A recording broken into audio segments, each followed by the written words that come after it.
Tertúlia. Boa tarde a todos. Hoje é dia 10 de outubro de 2014, é uma sexta-feira. Nós estamos no verbete de 3.171, são 6 páginas, 51 alogias e 27 máximos. O tema de hoje é desafio profissional, a especialidade é desafiologia. A nossa verbetógrafa é a Liliana Scarpari. A Liliana é pós-graduada em ergonomia, graduada em educação física e técnica em enfermagem. Ela é voluntária da CIPEC há 15 anos. Hoje ela é a coordenadora geral daquela IC, que fica em Jundiaí. E ela pratica TENEPS desde 2008. O desafio profissional é a incitação, estímulo, chamamento ou impulso específico ante aparente obstáculo ou extrema provocação apresentada com sim, homem ou mulher, quando no front do labor diário, instigando-a à autossuperação e ou aquisição de neo-habilidades ou trafores úteis ao desempenho da função. É um tema neutro. Na pensenologia, nós temos os neopensenes, a neopensenidade, o desafio em ouvir os mais experientes sem contrapensenizar. O desafio profissional, a integração inicial com o neo-ambiente e a neo-equipe, a interação sobre as neo-atividades a serem desempenhadas, a aceitação das mudanças propostas pelos compassageiros, a eliminação de bagulhos energéticos, a autoconfiança nas próprias decisões, os acertos desafiadores das contas seculares, os desafios na manutenção do autodomínio energético. Tem vários outros itens, vale a pena a gente ler com calma. Temos ainda na parafatologia o auxílio invisível do amparo extrafísico de função, a reurbanização intra e extrafísica, a atenção aos fatos e parafatos, o desafio do autorrevezamento multiexistencial. No detalhismo, tem que ler com calma, porque tem muita coisa interessante aqui, ela explorou bem cada item, tanto é que a gente tem nesse verbete 27 máximos, o que é um número bem considerável. Na argumentologia, aqui já nós temos uma listagem de 18 itens de traforologia e mais de 5 itens de caracterologia, além de uns patamares de PROEX que ela coloca. Na acabativa, nós temos a autossuperação específica, momento da mega decisão, poder de realização, princípio da prioridade compulsória, técnica do trinômio automotivação, trabalho e lazer. As estratégias de autoenfrentamento aplicadas no decorrer dos desafios profissionais vivenciados traduzem o real patamar de discernimento e inteligência evolutiva da consim mais lúcida. Acho que aqui tem uma frase enfática que resume bem, né, o seu verbete. Como encara os desafios profissionais? Amplia as autocapacitações ou desperdiça as oportunidades? Na bibliografia específica, nós temos 5 itens. Na nossa mega análise, vamos destacar autoesforço, planejamento, autoinvestimento, autossuperação, posicionamento, autoorganização, autodiscernimento, flexibilidade, recim, estímulo, mudança, autodeterminologia, interassistenciologia, cosmoeticologia, cosmovisiologia, coerenciologia, conviviologia, evoluciologia, desafiologia e proexologia. Para a gente começar o nosso debate, a gente vai pedir para que a Liliana explique um pouco por que ela escolheu esse tema, né, Liliana? Por que você veio trazer hoje o desafio profissional? A ideia, né, de escrever esse tema, desafio, eu usei assim um raciocínio lógico, levando em consideração que a vida humana, intrafísica, ela é um desafio constante. E de que forma, então, eu introduziria este tema na minha vida pessoal?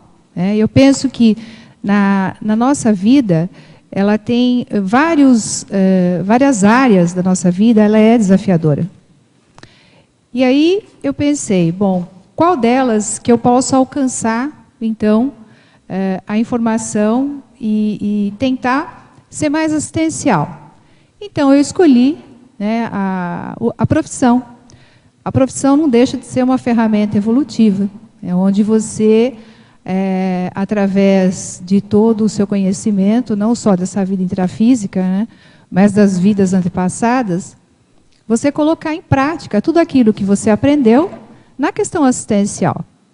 Então, eu fiz uma análise geral dessas 31 anos de profissão, né? Eu sou formada, graduada em Educação Física, mas pouco usei Educação Física. Eu trabalhei muito pouco nessa área. E sempre fui voltada para a enfermagem. Então, o cuidar, né, para mim, sempre foi um desafio. E aí eu fiz um paralelo, né?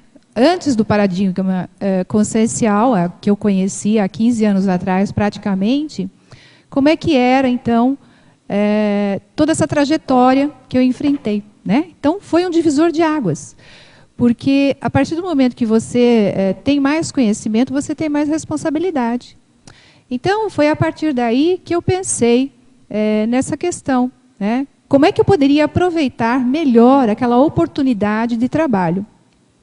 No entanto, que eu trabalhei em algumas...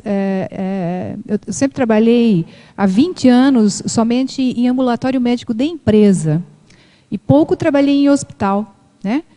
Então, essa vivência dentro da empresa, ela me trouxe assim, várias reciclagens, porque eu aprendi muita coisa, né? Então, eu parti desse momento.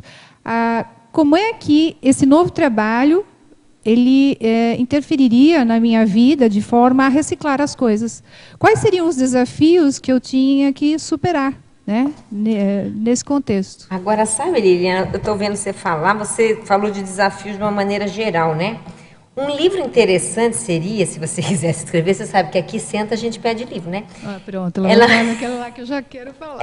Ela podia escrever um livro de desafios. Mas era esse o meu objetivo. E daí o profissional é um deles. Uhum. Você cria vários capítulos. Então, Sim. Desafio, sei lá, da dupla, desafio profissional, desafio, sei lá, eu das quantas. Eu pensei no desafio da vida humana da mesmo. Vida. Então, em todas as áreas, né? Na questão profissional, na questão grupo kármica. Então, essas ideias elas foram se agrupando. Eu já pensei nisso, né? Até depois eu ia falar com você sobre isso. Sobre isso aí. Uhum. Dar um belo de um livro. Não tenha dúvida. Porque é muito prático, né? Prático. É um prático, é vivencial, é o que a gente vive no nosso dia a dia. Então, ia ajudar muita gente. Isso. Muito bem. Então, vamos aqui, nós temos algumas perguntas. Na Estrangeirismologia, na página 1, final da segunda linha, poderia falar sobre o self-commitment quanto à ProEx grupal? Seria o autocompromisso, a ProEx grupal. Então, eu vejo pelo seguinte lado, o que foi que você programou, né? De repente, lá no curso intermissivo, que você tinha que haver com aquele grupo. Então, se você está dentro daquele trabalho, com aquele grupo, alguma coisa você tem que fazer, né? Então, qual seria a sua atividade ali que fosse alavancar o seu processo dentro daquele grupo? Então, eu levei em consideração isso. Qual que seria o meu autocomprometimento com a ProEx grupal? Porque não é só o meu desenvolvimento em si, a gente mais aprende do que ensina. O que o grupo tem a ensinar comigo, o que eu posso ajudá-los também nesse processo evolutivo da ProExis. Né? Isso você está dizendo dentro da profissão. Dentro da profissão. Ok. Na Fatologia, página 1, quinta linha. Quais dicas para a manutenção da organização física diária do labor? Essa é um desafio mesmo, essa organização diária. Eu procuro ver assim, como eu normalmente sempre ocupei cargo de liderança dentro do meu trabalho, então a organização ela faz parte, é um dos meus atributos, né? Então, eu procuro fazer aquela repescagem e ver o que precisa ser organizado. Então, se você eu não consigo trabalhar na desorganização. Então, eu sempre procurava observar ao meu redor o que estava ali me incomodando e que precisava ser organizado. Não que isso fosse o toque, né? Transtorno obsessivo compulsivo. Mas eu penso que isso é uma coisa positiva, porque você ensina também as pessoas a se organizarem. Porque eu acho que não só a auto-organização, mas como a organização de forma geral, né, no trabalho, ela é propulsora, ela acaba alavancando toda a coisa que você precise ter já ali na mão. Por exemplo, você trabalha dentro do ambulatório médico. Se você não tiver uma maleta de emergência, que você faça um checklist nela, semanal, que seja mensal, esteja faltando ali algum equipamento, e você tenha que sair para socorrer alguém, né? E está faltando o equipamento lá dentro. Então, isso faz parte da organização. Se você abre um armário e vê que tem um medicamento vencido ali, não, tem que ter um checklist para controlar aquilo, né, e que precisa, não vai. Como é que você vai dar um medicamento vencido para um paciente? Então, são coisas desse tipo, né, a organização geral. Você está falando que uma técnica que você usa é o checklist, né? Checklist, sim. É uma delas. Você tem alguma outra no seu dia a dia, assim, quando acaba o dia, quando começa o dia? Olha, tem várias técnicas, inclusive que eu menciono aqui na tecnologia. Isso, tem algumas técnicas. Na página 2, para quem tiver aí com o verbete, na página 2. Página 2, isso. Eu tenho algumas técnicas que elas se aplicam, mas é assim, na questão, no momento que a gente está ali fazendo uma assistência, de repente, você vai usar a melhor técnica. Existem várias, né? Vamos dizer que no Homo sapiens Reurbanizatus e nos 700 experimentos, eles têm várias técnicas que você pode se adaptar. Eu escolho algumas técnicas, né, para aplicação, não só no trabalho, mas na vida pessoal, na questão de organização. Eu procuro checar, por exemplo, a técnica da checagem holopensênica, né? Então, ver como é que você está no momento que você chega em casa, por exemplo, né? A técnica do estado vibracional.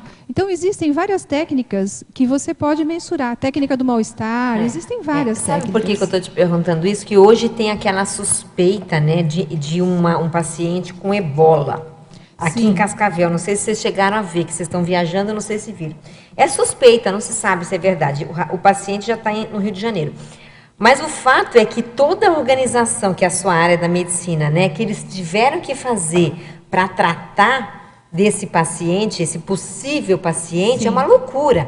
Então, realmente, esse profissional, todos os profissionais precisam, mas esse profissional, ele tem que seguir um protocolo, né, Liliana, à risca, que você deve ter isso no seu dia a dia para trabalhar nessa área. E isso facilita o desenvolvimento da auto-organização, né? Auto-organização, não tenha dúvida. É uma transferência direta, né? Não é qualquer profissional que pode estar ali. Que, se ele for minimamente desorganizado, ou ele se enquadra, ou ele é melhor ser tirado daquela função, né? Mesmo porque, né, você dentro dessa área existem várias técnicas que você tem que seguir, né? Os protocolos. É isso que eu estou falando. Para você não se contaminar, enfim, uma série de coisas, né? E uma loucura, aquela moça, parece que é enfermeira da Espanha, um deslize que ela deu nesse protocolo, ela foi contaminada. Então, pois é, um deslize. Isso. Você, nessa questão de auxiliar a pessoa, você tem primeiro que colocar, não a tua vida em risco, muito pelo contrário, você tem que preservar a tua vida para depois você conseguir atender a outra necessidade. Né? Sim. Uma loucura aquilo que realmente você tem que ser straight, como se diz, né? Certinho. Exato. Paradoxologia, página 3. Como conviver bem com o paradoxo? Acúmulo de experiência, dúvida constante.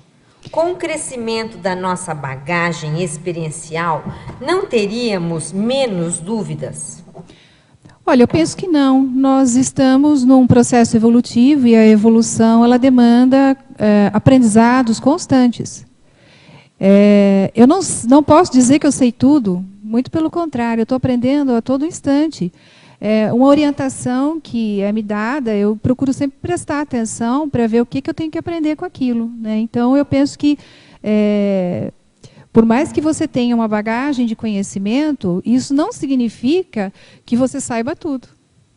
Eu acho até que tem um lado assim, que quem sabe algumas dúvidas são solucionadas, mas novas dúvidas surgem, não é assim? Exato.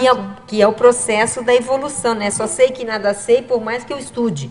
Por mais. Porque, não é? Porque você cria outras perguntas e outras situações aparecem e realmente novas incertezas surgem. É uma coisa que eu ia perguntar para ela que me surgiu agora.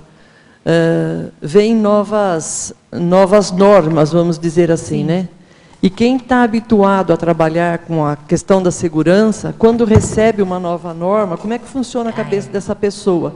Ela simplesmente obedece à nova norma ou passa pela cabeça dela fazer uma análise muito bem feita daquela norma e questionar aquela norma para ver se ela entende a significância daquela nova norma? Como é que funciona a cabeça de alguém que, como você mesmo acabou de falar, a gente não pode pestanejar, né? Porque isso implica na sua própria sobrevivência e na dos outros que estão sob sua responsabilidade.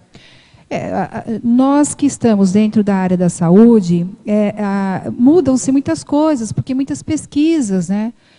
E existem algumas regras realmente que você tem que seguir, por exemplo, as regras da vigilância sanitária. Né? Nós temos vários aspectos, por exemplo, dentro de um ambulatório médico que você deve seguir. Né? Então, a vigilância sanitária vai lá fazer uma vistoria, existem vários itens que devem estar de acordo com as normas, porque se não tiver, ele fecha o ambulatório médico.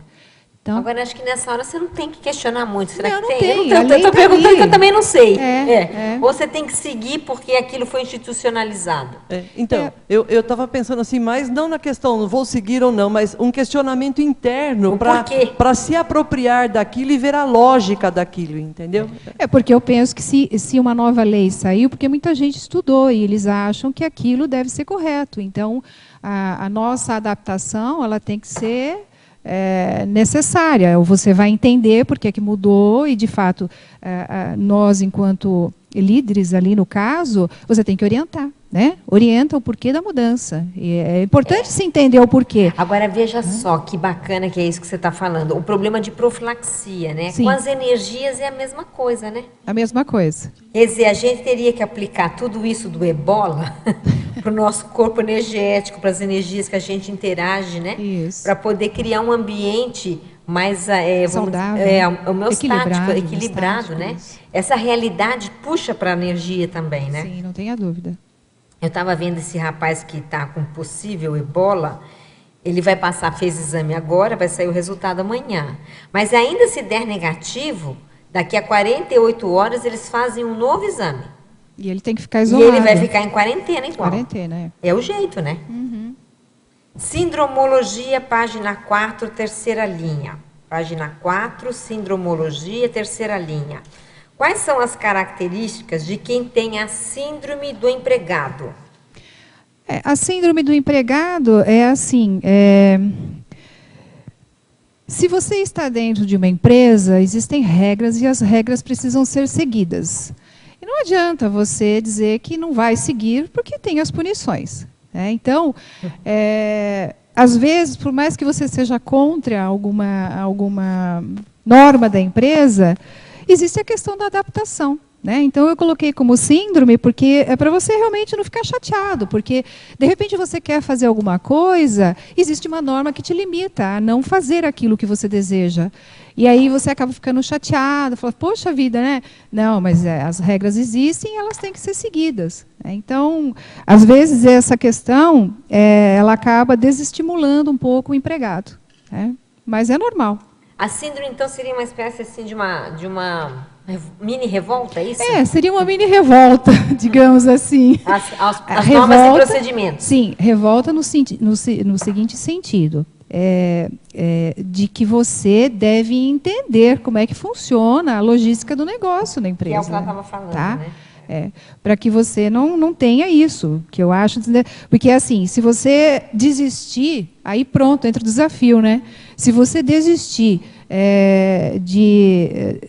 de repente, existe uma norma, mas ela pode ser mudada. Se você comprovar, através do seu conhecimento de que aquilo funciona, é profilático, então é positivo. Né? Então, tem o outro lado também. Liliana. É Liliana, né? Liliana, isso. Parabéns pela estreia, né? Obrigada. Minha verbetógrafa. Na Culturologia, página 4. No final da primeira linha, Você colocou aí cultura do todo mundo faz, né? Eu lembrei do jeitinho brasileiro, né? Olha, o que tem, né? E até fica assim, como se torna uma cultura, todo mundo faz, o que tem, né? E aí quem faz diferente até destaca, né? Então eu queria que você comentasse sobre um pouco sobre isso. Eu acho que assim, desde que exista uma atividade que todo mundo pode fazer, eu sempre penso que alguém realmente pode fazer diferente, porque as pessoas elas têm ideias diferentes, né? Então eu penso por esse lado. Uma determinada atividade que todos podem fazer, sempre num grupo você vai ter alguém que sobressaia, né? Então eu observo muito isso, né? Então às vezes a pessoa ela tem uma ideia mais brilhante que a outra, e aí aquela problemática pode ser resolvida com maior facilidade, de um outro ângulo, de uma outra visão que eu não esteja vendo, a pessoa está vendo, né? Então, por isso que a gente deve dar o crédito à pessoa, deixa ela expor, ver o que ela tem a dizer, e aí você absorve e fala, poxa vida, realmente aquilo pode ser feito de uma outra forma. Então, dá oportunidade para as pessoas, exato, né, mostrarem os trafores que elas têm, né? E também tem uma outra coisa que, de repente, tem lá uma coisa a se fazer e fica na mão para as pessoas fazerem e ninguém faz, né? Então, é uma coisa para todo mundo fazer, só que ninguém faz. E aí você achando que o outro vai fazer. Que o outro vai fazer, fica aquela coisa de cachorro sem dono, assim. E aí a atividade não sai, né? Então, é nesse sentido. Tá. E eu achei interessante também, na página 2, teoriologia, a última teoria que você traz, a teática do estado vibracional, antes, durante e após o labor diário, né? A Mabel até comentou, né, da questão da energeticidade, e também na trafolologia, né, e tem trafolologia na página 5, também você fala, né, autoenergeticidade, autovivência e prática energética, ou EV restaurador. Né, a gente sabe, né, o benefício que o estado vibracional traz, mas no dia a dia, engolido pela robotização do trabalho, e quase não lembra. Mesmo você fazendo um pouco, já vê que dá resultado, né? Principalmente você, para estar mais atenta à questão percepção energética, multidimensional, insight de amparadores, de repente, né? De estar mais atento nessas questões de trabalho, né? E geralmente a gente não lembra, né? Então eu gostaria que você comentasse sobre a importância desse procedimento, né, de você estar lembrando de estar fazendo EV. Isso. Eu coloco... Sua experiência também nesse sentido. Eu coloco isso como prática diária, né? Porque dentro da atividade, isso também passa a ser um desafio, porque você faz as assimilações das energias do ambiente, porque o que você normalmente recebe dentro do serviço médico são queixas, né? Então, essas queixas, se você não tomar cuidado, a hora que você vê no fim do dia, você foi engolido. E aí você... Sim. O holopensene também começa a predominar esse padrão de energia, né? Principalmente na recepção, no atendimento, né? Não tenha dúvida. Então, todo esse envolvimento que nós temos com as consciências, com os ambientes, eles acabam intoxicando as nossas energias. Então, a importância da movimentação das energias, estado vibracional, é uma técnica utilizada que você movimenta a energia de cima para baixo, de baixo para cima, né? Fazendo com que você trabalhe as suas energias no sentido da desassimilação dessas energias tóxicas para você como geral, porque se não chega no fim do dia, você acaba mal, e isso não é positivo. É interessante que quanto mais pratica, isso vai se tornando uma segunda natureza da pessoa, e assim... aumenta essa condição energética, né? Então não se intoxica tão facilmente e também fica mais atenta ao processo multidimensional, né? Não tenha dúvida, porque assim, quando eu falo antes, durante e depois, na verdade você acaba fazendo o tempo todo. Porque você conversa com uma pessoa, você está no campo energético, na psicosfera dela, e você acaba assimilando balanceando E as as reuniões? energias, entende? Então, só o fato de você interagir com a pessoa, você trabalhar já com as energias, isso já é uma profilaxia, tá? Para chegar no fim do dia, pelo menos, você não está defasado. Não tenha dúvida. Eu estava lembrando que o professor Valdo está falando ultimamente da técnica do EV permanente. Vamos estudar isso com mais calma um dia no círculo. Mas o fato é o EV permanente. Então, para ele, EV é tudo, né? O professor Valdo não fala EV só, aquela circulação. Para ele, é a movimentação de energia permanente. 24 horas não, porque você dorme. Mas durante a vigília que você está acordado, é para trabalhar energia. Sim. Chegaremos lá. Olha lá. Liliana, última página do seu verbete, na primeira linha, desafio profissional. Que é a profissão escolhida durante o curso intermissivo. Achou? Sim. Quais as técnicas que podemos empregar para poder recuperar esse tipo de lembrança? Olha, existe aí, de repente, né, a técnica da... Se você conseguir lembrar, fazer a retrocognição, seria uma das técnicas melhor, né? que você pode tentar acessar esse cons, né, a sua holomemória, e ver o que foi que você programou. Mas eu penso o seguinte, se você tem uma profissão e que você atua nela e que você tem uma grande satisfação nessa atuação, eu acho que está tudo certo. Se é uma coisa que ajude o outro, né? Pois tem que ajudar o outro. Você vai ficar se preocupando também com detalhes, também eu não acho que isso seria tão... Agora, tem uma coisa que é assim, a irresistibilidade dos trafores pessoais, né? Que te levam... A irresistibilidade dos trafores pessoais que levam a pessoa a chegar próximo daquilo que ela tem como habilidade de profissão, né? Tem um pouco disso, não tem? Tem o tal do megatrafor da pessoa. Então, aquilo que mais sobressai nela, o que mais ela tem... Porque, veja, a consciência, ela vai adquirindo os atributos, né? Vai adquirindo aí os trafores com o passar das vidas, e ela vai adquirindo, né? Daqui, ela transfere para outra. Então, eu sou uma pessoa que sabe fazer várias coisas. Pois então. Entende? Então, se você... Eu sou uma pessoa flexível que aprende a fazer com facilidade, seja qualquer for a atividade. Eu acho que toda consciência, ela é possível isso. Né? Essa questão de acessar ou não, eu penso que a gente deve valorizar essa vida aqui. Né? Se você tem aí uma determinada atividade profissional e que você se dá bem nela, que você gosta do que você faz... e se ela for assistencial, porque existem várias profissões, a gente sabe que tem mais algumas específicas, elas são mais assistenciais. Né? Então, e tem algumas que vamos combinar, não são nada não são nada. Uma pista, eu acho que pode ajudar a gente a identificar ou a lembrar, quando a gente ainda não tem uma retrocognição, é ver as nossas preferências quando a gente era criança, ou o que a gente dizia que gostaria de ser, o que gostava de brincar. Sim. Às vezes, ali está uma isso. dica, porque na idade mais tenra, ainda existe mais facilidade a gente lembrar do curso intermissivo. Eu gostava de brincar de médica. Você brincava? Aí, ó. Mas Tá aí, olha, tá uma a pista. gente brinca de brincar de médico. Brincava mas de médico. Eu brincava de professora. Ai, tá vendo? Também, e eu sou professora. Mas toda a minha infância, o meu maior brinquedo que eu mais gostei foi quando eu ganhei um quadro, uma lousa e uma caixinha de giz. Foi, assim, o melhor presente da minha vida, olha aí.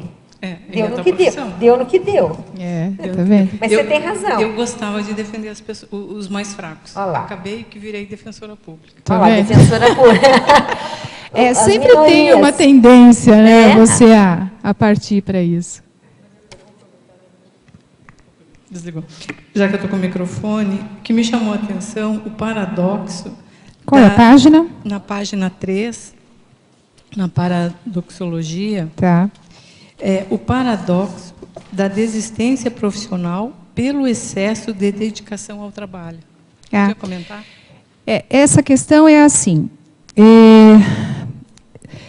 também não deixa de ser... Eu acho que o desafio ele vai até um certo ponto, onde você vê que aquilo não está te prejudicando.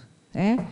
Se você tem uma atividade que você nota que aquilo está dando uma defasagem energética em você, que você está adoecendo, e que você não tem nada a ver com aquele contexto ali, o fato de você desistir e ir para uma outra área, eu não acho que isso seja negativo.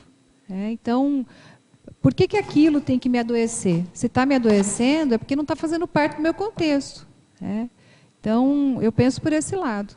Se surge uma nova oportunidade de trabalho, e que você, de repente, vai ser muito mais existencial do que aquele que você está, então eu penso que é isso. E também tem muito daquela questão, Mara, de você ser uma pessoa extremamente dedicada,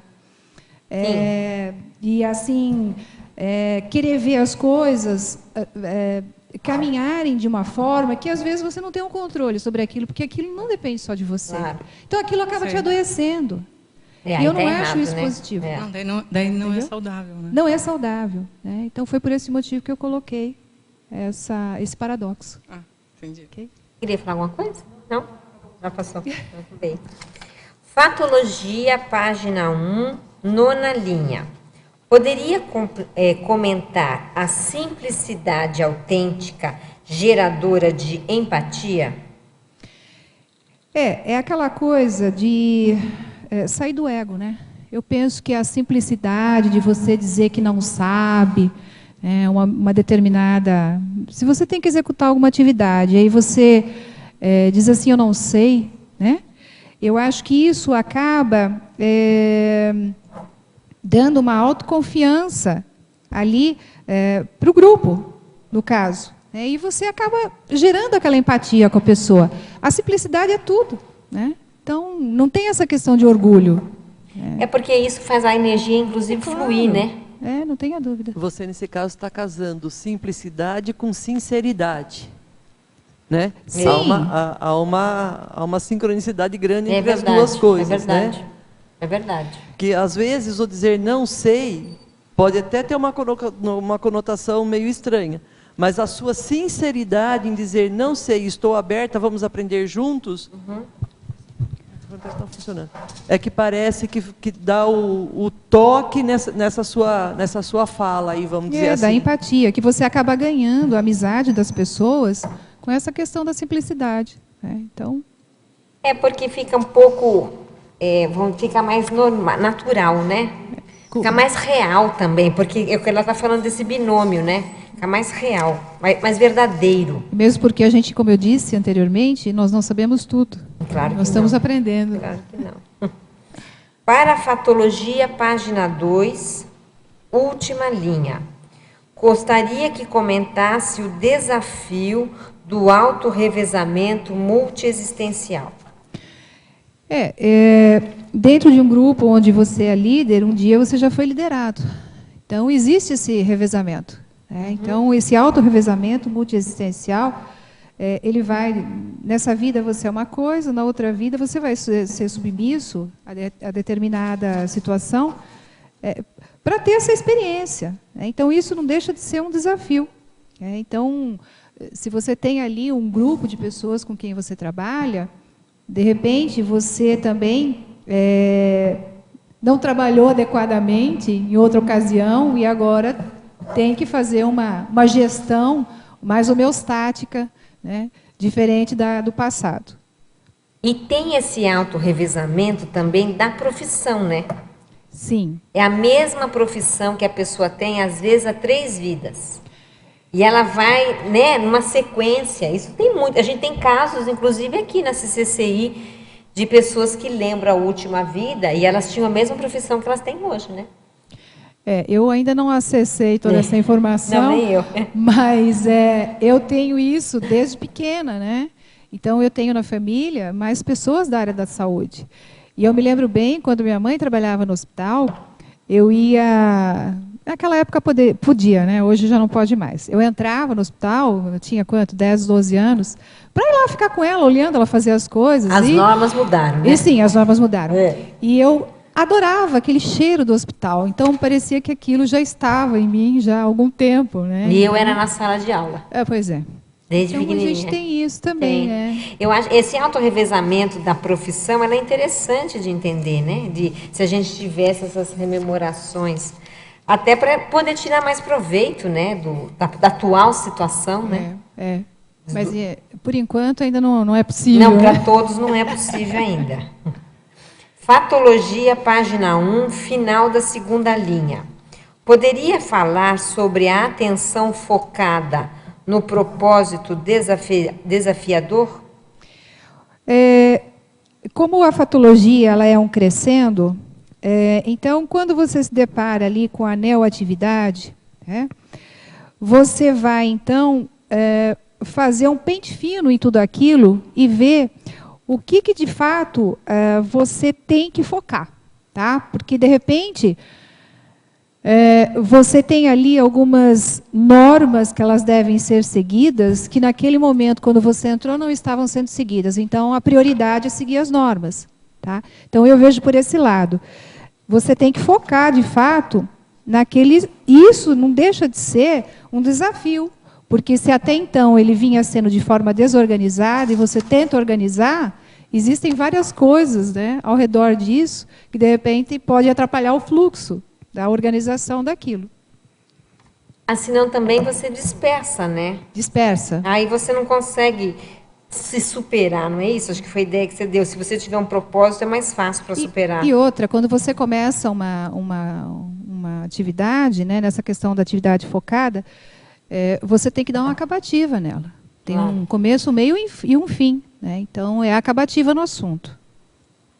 Em fatologia ainda, página 1, terceira linha, como é a aceitação das mudanças propostas pelos compassageiros?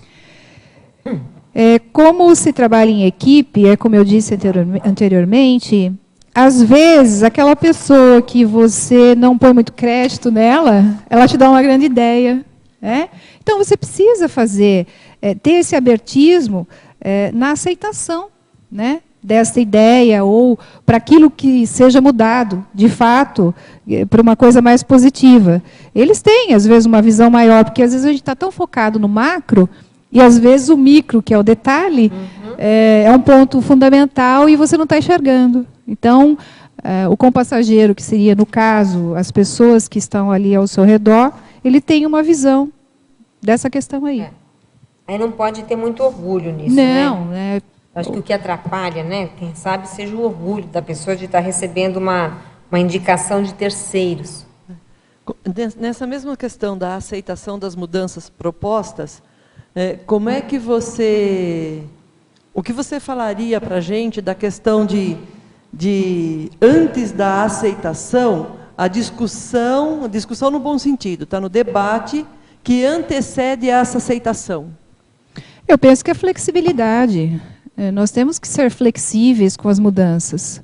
Então, se você tem ali uma nova mudança, você nota que aquilo tem que ser mudado, não tem jeito, você tem que abrir mão, ser flexível, trabalhar a aceitação, né? Coisas que, de repente, são os trafais, né? Que você, às vezes, não tem.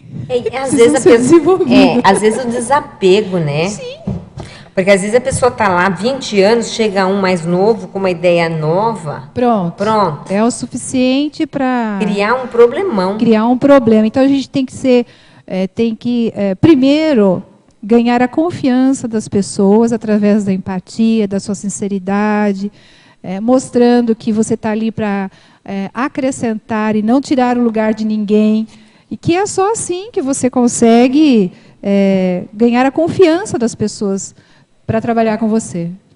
Tem o outro lado, né? O desafio em ouvir os mais experientes sem contrapensionizar. Sem contrapenizar. Mas o problema é que, às vezes, a ideia boa chega do menos experiente. Por isso que nós temos que estar abertos para essa questão aí. Então, eu sou muito atenta a esses detalhes, né? De uma forma ou outra, né? Não é? Senão cria um problemão dentro cria um problema. do E departamento. Então, e aí passa a gerar um desconforto em todo mundo e o que precisa ser feito não sai, o serviço não sai. Gera competição, né? Gera competição, gera tensão, gera tudo. E isso não é necessário. Exatamente. Aí vira um clima muito ruim para Não. trabalho, a pessoa chega no trabalho, ela não quer estar lá, porque o ambiente não é positivo. Isso. E aí fica muito ruim para trabalhar, para Exatamente. estar ali. Parafatologia, página 2, segunda linha. Poderia relacionar as assimilações energéticas com o tema do verbete?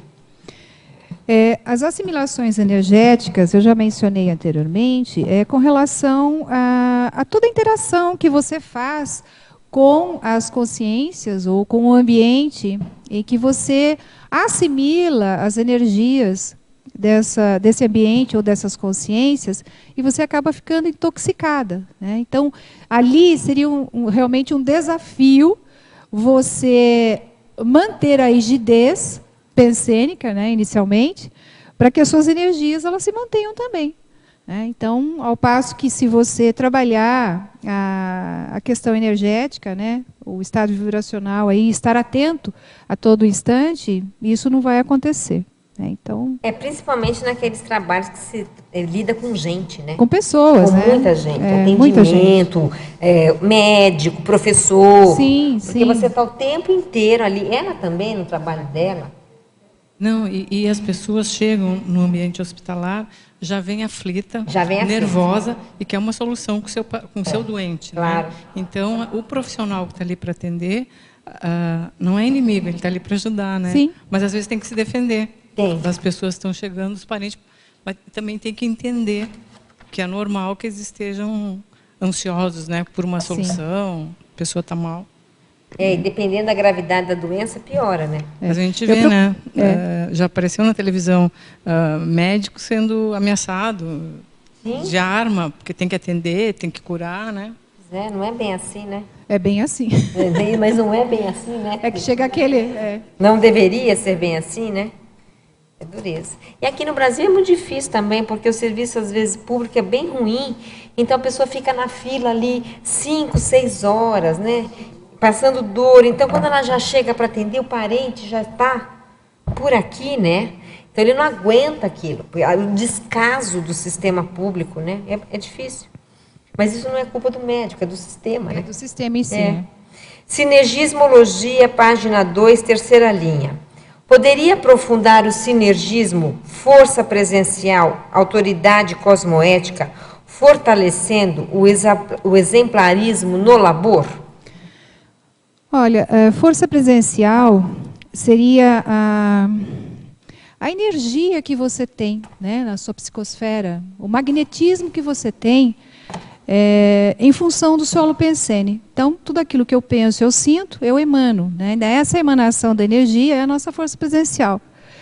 A partir desse momento que você tem essa força presencial e que você trabalha dentro da cosmoética, né, procurando fazer as coisas corretamente, não enganando ninguém, não passando por cima de ninguém, eu penso que isso passa a ser um exemplo.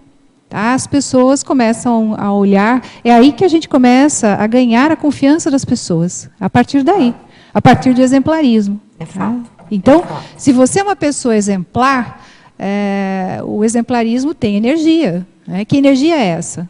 Não, e as pessoas começam a comentar daquele profissional. Começa. E ele começa a ficar famoso. Se destacar. Ele começa a se destacar. Às vezes isso é bom e às vezes isso é ruim. Isso é ruim. Mas, por exemplo, na área médica é bom. Olha, chegou aquele médico. Então, né, as pessoas já se acalmam. Não, ele entende mais. Ele é uma autoridade nisso. Isso é importante, né? A força, a presença dele já acalma. Só a energia da gente. Só não, a energia, porque ele chegou isso. aqui, eu sei que todo mundo fala, ufa, eu acho que vai ter a solução. Não é assim? Isso é importante. Oi? É a confiança que ele passa. Em professor também é assim. Chega aquele professor que vai resolver o problema. Ninguém conseguiu resolver. Chega aquele e fala, não, daqui, ó, é isso, pronto. A pessoa tem, às vezes, uma visão de conjunto das coisas. Ele tem mais experiência. Tem mais experiência, exatamente. Credibilidade, a palavra é essa. Envolve várias coisas. Envolve várias coisas. E isso desassedia todo mundo. Exatamente. É impressionante isso. Teoriologia, página 2, terceira linha. página 2, terceira linha, teoriologia. Como é a teática da autovigilância parapsíquica? Então, é aquela questão. Quanto mais nós trabalhamos as nossas energias, mais sutis nós ficamos. Portanto, percebemos as coisas com mais facilidade. No momento em que chega alguém, às vezes, só de olhar para a pessoa, você já faz uma leitura energética dela e já sabe o que ela tem. Né? Isso não é adivinhação nem nada, mas é porque você tem aquela parapercepção, né, daquilo que vem. Então, você procura já fazer toda a questão, a parte assistencial para a pessoa. E a assistência, na verdade, ela é anônima, você não precisa nem falar para a pessoa, você só ouve o que ela tem a dizer, trabalha as suas energias e devolva as melhores para ela. Né? Então, é bem por aí. Neida quer falar? Oi, Neida. Aqui na página 5, você tem uma listagem de trafores, né? Uma listagem de trafores. Aí eu queria que você comentasse o item 7, que eu tenho a impressão que faz parte do seu perfil. Exatamente, você tem razão. A auto-organização. Não é falamos no começo. Eu sou meio... item 7. Auto-organização. Auto-organização. Item 7, auto-organização. Não é isso? É isso sim. Item 7, é isso, né, Neida? É isso, É esse aí. auto-organização. Então aqui, o planejamento pessoal, o estudo estratégico, a vigilância constante ao bom andamento do trabalho, a evitação da desorganização.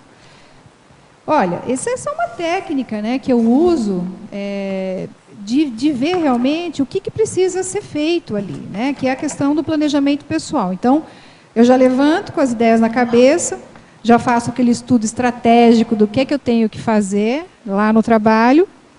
E aí, você vai, então, tendo desse princípio aí a vigilância constante, né, para que o trabalho tenha um bom andamento, através da sua auto-organização. Porque se você não faz um planejamento, como é que você vai, então, se manter organizada? Não é simplesmente chegar lá e arrumar a bagunça. Né? Então, você tem que partir desse princípio, de que tudo, a auto-organização, ela parte de um planejamento seu. Né? Então, se você não planejar toda essa questão aí, eu acho que fica difícil você manter um padrão de organização. Um padrão de autodefesa também. Autodefesa, obrigada. Tudo bem?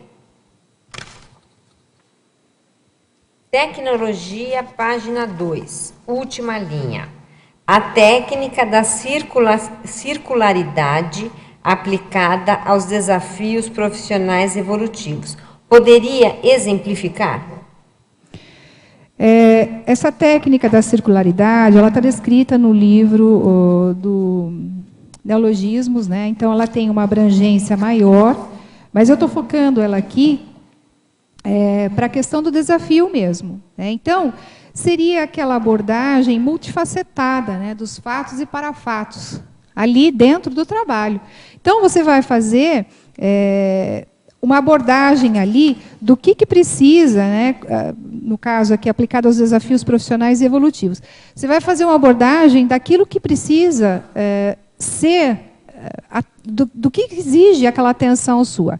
Como eu exemplifiquei, se você está num trabalho que aquilo está enlouquecendo você, te deixando doente, então você tem que analisar os fatos, parafatos, ver essa questão multifacetada, né? O que está envolvendo tudo aquilo, e, se for o caso, mudar de trabalho. Né? Isso não significa que você não esteja desistindo, não, mas você vai enfrentar um novo desafio. Né? Então, é observar essa questão aí.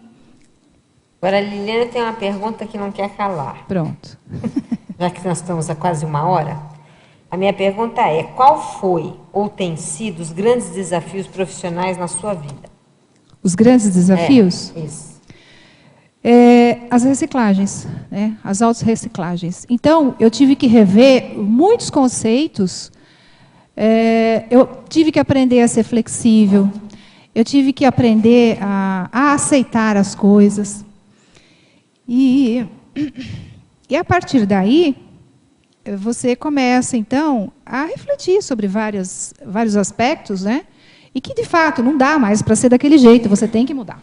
Entendeu? Então, essa questão da aceitação era muito bem assim. Então, como eu, dentro de uma empresa, por exemplo, né, são 30 e poucos anos de profissão, mas só 20 em empresa. Então, eu trabalhei de grandes e pequenas e médias empresas, né? Cada um de um ramo, né? E aí eu pensava o seguinte, bom, me surgiu uma nova oportunidade. O que é que eu tenho que aprender aqui? Foi a primeira coisa que eu perguntava. Né? O que eu tenho a ver com essas pessoas aqui? Né? Qual é o meu papel? Então, eu entrava com outro olhar. Ficava ali 3, 4, 5 anos. Né? Teve uma empresa que eu trabalhei 12 anos. Então, a impressão que eu tinha era assim, que eu tinha que chegar, fazer a minha tarefa, fazer a reconciliação com as consciências ali daquele grupo, né? Porque sempre tem um que é mais difícil, entende? Você se reconciliava com as consciências, fazia aquela reurbanização ali intra e extrafísica, porque você sabe que a gente assiste, né, na TENEPS, né, na projeção, você acaba assistindo. E observando que cada etapa dessa atividade vinha mexendo em mim, né, em algumas questões. Então, foi nesse momento em que entraram as reciclagens, as autorreciclagens. Você acha que foi mais na área de conviviologia?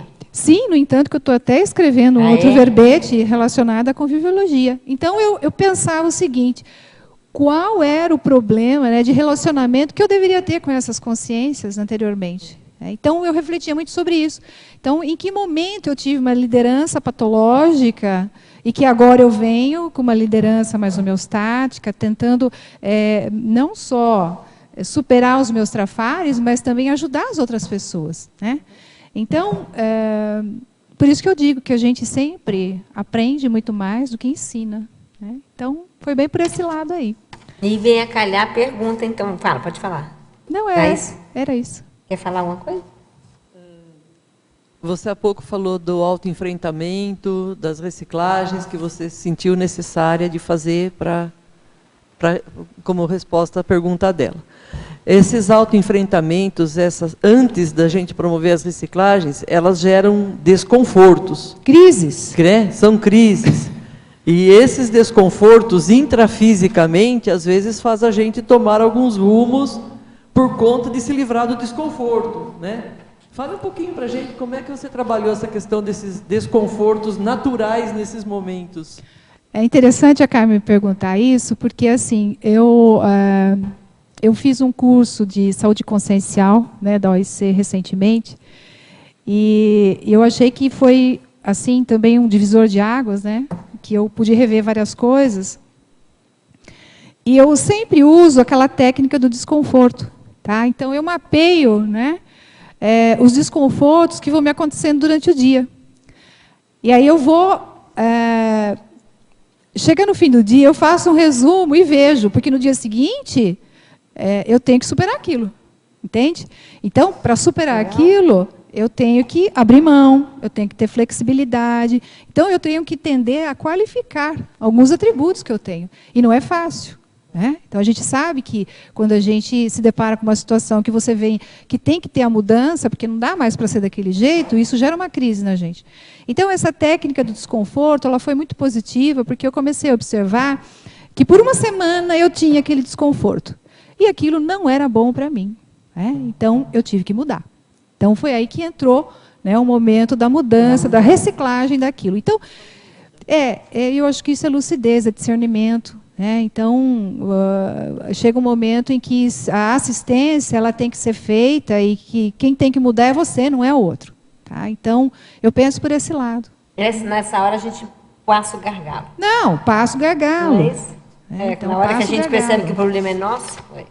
O problema é sempre nosso, né, Mabel? Sempre nosso. Eu também acho. Pois não. Deixa eu só aproveitar. Na mesma página... Que página? Página 2. Voluntariologia. Aqui, na segunda linha. O vamos em frente aplicado aos desafios do voluntariado nas ICs. Eu faço essa pergunta porque você, como coordenadora geral da IC, né, da CIPEC, eu gostaria de você aprofundasse um pouco mais sobre esse tema. Esse assunto ficaria para o próximo verbete, né? Que está saindo, mas vamos lá. Eu acho que também foi um desafio, né? Não deixa de ser um desafio ter assumido essa responsabilidade, mas é aquela questão, né? Você tem que ser o exemplo, então a flexibilidade tem que partir de você. Então, eu acho que conviver sadiamente, não só no voluntário, mas com todas as pessoas, isso é muito salutar. Isso aí ajuda você a ser mais assistencial. Então, ver o outro realmente com as suas imaturidades, não se aborrecer com isso.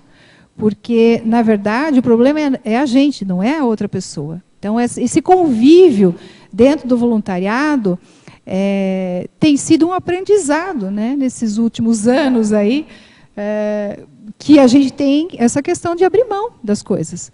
Porque não dá para querer que o outro mude ou que você faça um estrupo evolutivo com a outra consciência, sendo que o agente de mudança é você mesmo. Agora, a partir do exemplarismo, a partir das suas energias, a partir do amparo de função que você tem, tudo isso tende a não digo contaminar, mas se expandir para os demais, e que, assim, sempre existe aquela questão, né, da esperança de que tudo mude. Então, o que depender de mim, né, as coisas vão mudar, né, nesse sentido. Uma coisa importante é como a gente reage, né, aos holopensenes que a gente convive, porque se não dá para mudar o holopensene, tem que mudar a maneira de reagir. A maneira de reagir. E aí depende da gente. Sim.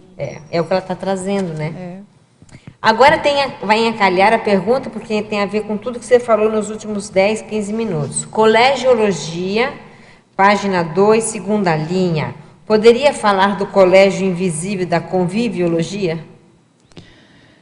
O colégio invisível da conviviologia, penso eu que são aquela questão de você saber conviver com o outro, né? Então, de conviver pacificamente. Trabalhando essa questão aí da aceitação, de você observar aquele convívio com as pessoas, né, de quantas vidas você já vem ali se desentendendo com as consciências e que existe a reconciliação, né? Então, essas reconciliações.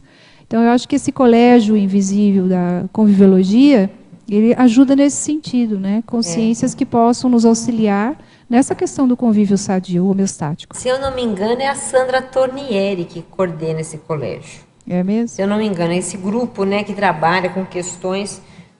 Não é mais? Você já sabe quem é, Neida? Que trabalha com o problema da convivência, né? Convivência. Eles fizeram vários eventos aqui. Pode entrar em contato com a recepção do CAEC para se informar, né? Porque Quem coordena? Exatamente, mas a Sandra deve fazer parte ainda, né?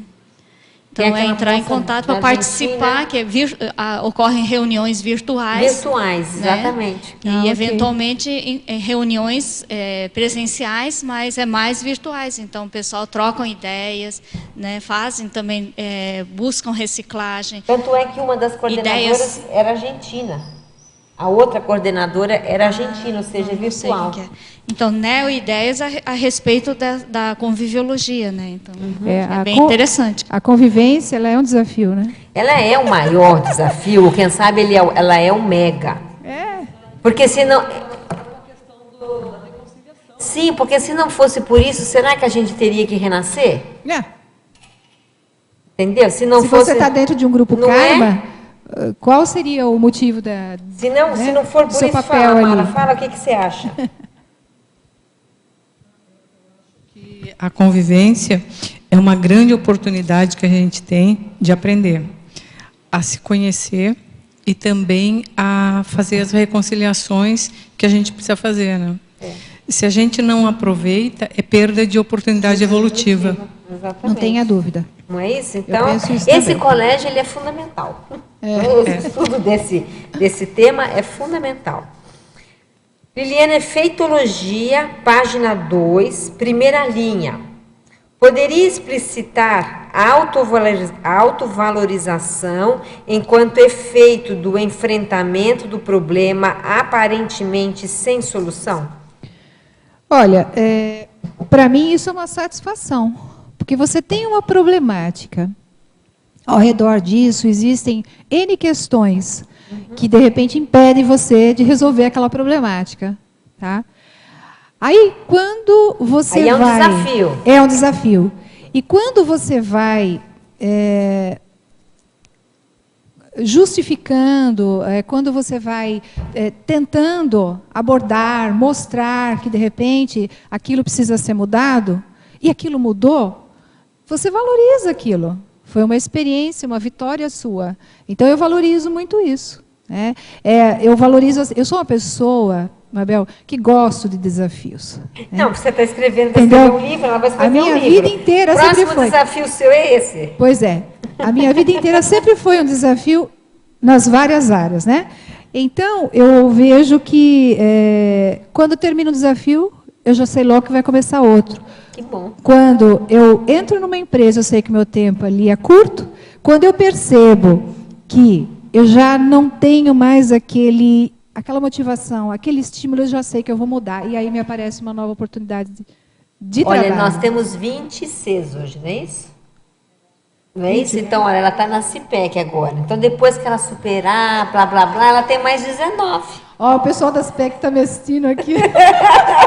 Vão brigar comigo Não, vai brigar. Não, mas deixa ela todos os anos necessários. Deixa os anos necessários. Tá Cada um certo. passa o tempo que for necessário no lugar para fazer as Legal. reconciliações. Né? Fala, Ney. Tem 22. Ah, tem 22? Então pronto, então você já tem mais. Olha. Nossa. E até lá vão chegar outras, de modo Vão que está chegar tudo outras, certo. isso. Voltando rapidamente à convivialidade, você tem aí na listagem dos trafores, no item 8, a convivialidade. Item 8. Ajuda mútua, né? Ajuda mútua, transparência Transparência nas nas decisões. decisões. Isso aqui é cosmoética, né, gente? Eu sou uma pessoa muito transparente nas minhas decisões. Eu gosto logo de falar o que eu estou pensando, né? Não fico enganando ninguém, não. E assim, gente, o laço, né, afetivo que você cria saudável aí com esses compassageiros, né? Porque na verdade você passa a ser como se fosse da família. Não deixa de ser. E vai saber se um daquele grupo ali não foi seu tio, seu pai, não se sabe. E né? também assim, o nosso grupo Karma, né? Grupo Karma. Diga-se de passagem que não, mas Grupo Karma Social, Grupo Karma com certeza familiar. é muito maior do que grupo familiar, do trabalho, né? Pode ser o planeta inteiro, né? Não tenha dúvida. Eu fico olhando, né, nessa questão do desafio da vida humana, dentro da nossa própria realidade. Nós temos a questão grupo kármica. Né? Às vezes é muito mais fácil você lidar com o grupo, por exemplo, da instituição conscienciocêntrica, do que você lidar com a própria realidade, grupo kármica sua familiar. Mas isso é fácil. Entende? Eu faço essa análise, entende? Porque existe desafio, sim, mas é aquele Os ditado. gaps, às vezes, os gaps são menores. São menores. No grupo, que nem ele está falando, na família consciencial é menor, às vezes o gap é menor do que na família nuclear. Porque, assim, a gente num grupo na IC, praticamente todo mundo tem as mesmas ideias, nós estamos convivendo dentro de um paradigma. Não, e tem uma coisa que é o máximo, está lá porque quer. Porque quer. Na família nem sempre. Na família não tem como. Tá porque precisa, às vezes, não é isso? E aí precisa haver algumas mudanças e a pessoa não aceita, né? Não é obrigação. E eu vejo esse lado, né? Então é um desafio também, né? Essa questão grupo kármica. Quer fazer a pergunta?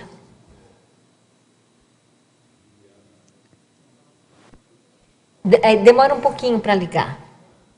Põe para cima, isso. Oi, Liliana, boa tarde. Olá, boa tarde. Meu nome é Bruno, eu tenho uma curiosidade, assim, um critério muito pessoal que imagino que você já tenha estabelecido no ambiente familiar, no mundo corporativo em geral, não exatamente no familiar. Sobre quando você identifica lá dentre os funcionários aquelas pessoas que têm comprovadamente uma interprisão com as lideranças, normalmente, e, por sua vez, elas interferem negativamente no andamento geral do setor ou da empresa, até no sucesso empresarial. Ou seja, se você pode sinalizar que aquela pessoa é improdutiva ou é ineficiente, você pode tirá-la de um contexto de interprisão que ali está configurado, e aí aquela experiência, aquelas pessoas deixarão de viver, por exemplo, ou seja, já que aquela pessoa vai ser retirada daquele contexto. E aí, em muitas visitas de consultoria, eu via aquele cenário, pessoas que estão ali presas, que infelizmente atrapalham, mas que elas precisariam daquela vivência, daquela experiência, do contrário, elas não teriam outra oportunidade. Fica o dilema, sinalizamos ou não a retirada daquela pessoa para o sucesso da empresa, mas que é vital às vezes, né, para a sobrevivência de todos, e ao ganha-pão da maioria, em detrimento de uma experiência evolutiva, né? É delicado, eu fico às vezes com a pulga atrás da orelha, o que fazer nesses casos? E eu estou partilhando uma reflexão, eu sei que não tem resposta pronta, mas já presenciei inúmeras situações que eu não sabia o que fazer, se sinalizava ou não para o empresário, né? Se valia a pena tirar aquela pessoa, ou remanejá-la, ou mostrar o quanto ela compromete a saúde geral da empresa. Eu não sei se você tem uma opinião, eu sei que é muito delicado. É uma questão bastante delicada. Desculpa, seu nome mesmo? Bruno. Bruno. É uma questão bastante delicada, Bruno, porque eu já tive pessoas similares na minha equipe de trabalho. Quem não teve? Quem não teve? É como eu disse, em todo lugar que você vai, você se depara com uma pessoa difícil e que essa pessoa tenta te prejudicar de todas as formas e maneiras possíveis. Mas eu sempre procurei manter a questão assistencial, né? Então, eu dar oportunidade para a pessoa. Você vai até o limite máximo da assistência. Se você vê que a demissão seria uma coisa positiva para ela, eu não vejo por que não fazer, né? Se você fez o seu máximo, se você está com a sua consciência tranquila, eu não vejo essa questão. É como eu falei, a gente não pode mudar as pessoas, né? Agora, você veja, por exemplo, numa equipe de saúde, se eu tiver alguém na equipe... Tomate podre. Pois é, que não siga um procedimento. Por exemplo, você não usa uma luva para atender ali uma emergência. Pronto, isso aí já... Te vejo nas quebradas da vida. Eu acho que existe um limite aí, que é o limite da conivência, né? A conivência com a anticosmoética do outro. Esse é um problema sério. Agora, o problema que você vivencia, Bruno, eu acho que em grande escala, é o problema da transmigração. Vai ou não vai ser transmigrado? Tem mais chance ou tem menos chance? Não é isso? Aí, a questão do tomate podre, eu penso que daí a gente pode usar, se valer do princípio da cosmoética, que aconteça melhor para todos. Às vezes o melhor para todos é que a pessoa saia. Afastar aquela pessoa, né? E tem outro princípio, que é a economia de males, dos males o melhor. Isso. E você sai e pronto, deixa a pessoa lá. Eu já fiz isso. Você saiu? Já fiz. Porque não dá para você conviver, trabalhar dessa forma, né? Então não dá, não tem como. Então, se não sai a pessoa, saio eu, pronto. É a melhor solução. Vai comprometer todo um trabalho, né? Eu também deixa a pessoa lá, que viva e seja feliz, pronto. E seja feliz daquele jeito. Isso. Muito bem, tudo bem, Bruno? Crescendologia, página 3, terceira linha de baixo para cima. Crescendologia, terceira linha de baixo para cima. Poderia comentar o crescendo autoconfiança, autossuficiência? Autoconfiança é aquela questão de você confiar naquilo que você faz. Se você confia, porque você sabe que aquilo vai dar certo, né? Então, a partir dali, você passa a ter essa autossuficiência, de você dominar aquela técnica, de você dominar aquele tipo de atividade, que para você aquilo ali já é fácil, já não é mais um desafio, né? Então, você acaba superando isso, pelo entendimento e pela confiança que você tem sobre aquele aspecto. É muita experiência na mesma área, às vezes, né? Traforologia, página 5. Poderia comentar os itens 4, 6 e 12? O 4 é o autocontrole, o 6 é a autopesquisa e o 12 é a evolutividade. Tá. O autocontrole, no caso aqui eu descrevo, né, que é a compreensão e o domínio pensênico perante as heteroimaturidades. O que é heteroimaturidade? São as imaturidades da outra consciência.